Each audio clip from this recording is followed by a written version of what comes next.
Huli sa CCTV ang pagbundol ng isang motorsiklo sa tumatawid na babae sa San Mateo, Rizal. Sa isa pang hiwalay na kuha, nahuli naman ang tila pag-hypnotize umano sa isang bata na ninakawan po ng cellphone at pera ng lalaking nagpanggap na kanyang tsuhin. Balita natin ni Cesar Apolinario.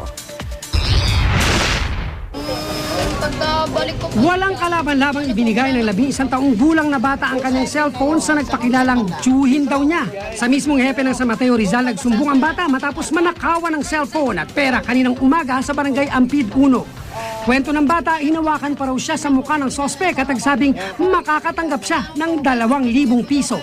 Tapos sabi niya, ayakan mo na yung cellphone mo. Tapos ayaw ko pong ibigay. Tapos bigla niya pong inuha sa akin talaga. Yung ginanon niya po yung mukha ko po. Tapos? Hindi ko po maintindihan yung nangyari sa akin. Parang kinokontrol niya yung sir, yung situation na makuha agad na isang bagay na hindi na dinadaan niya sa pagiging matanda niya, sir.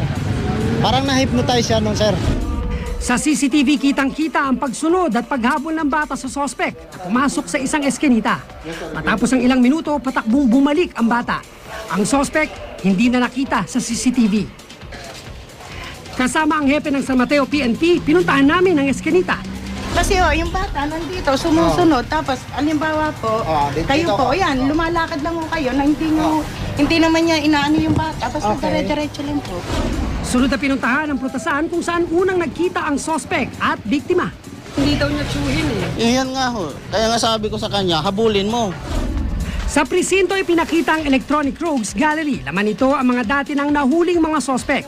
Parehong kinilala ng saksi at ng batang biktima ang isang lalaki na naroon. Hinahanap na ng pulisya ang sospek. Sa isa pang CCTV video, makikita naman ang paghangos ng 2 traffic enforcer sa biktimang nabundol ng motor. Naganap ang insidente pasado 1:00 ng hapon kanina sa barangay Ampid 1. Tumawid umano ang biktima sa highway pero agad ding bumalik kaya nahagip ng motor.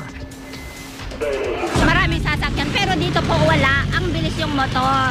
Yon nasa ginyapa ko pag ganon, kaya ako'y umikot na pag ganon. Tumawid po siya. Tapos bumalik po siya. Kaya ako po siya nadali. Pero ang takbo ko po, dumanay. Dahil kita sa monitor ang nangyari, agad nakarating ang ambulansya. Dinala ang 2 sa ospital. Cesar Apolinario, GMA News.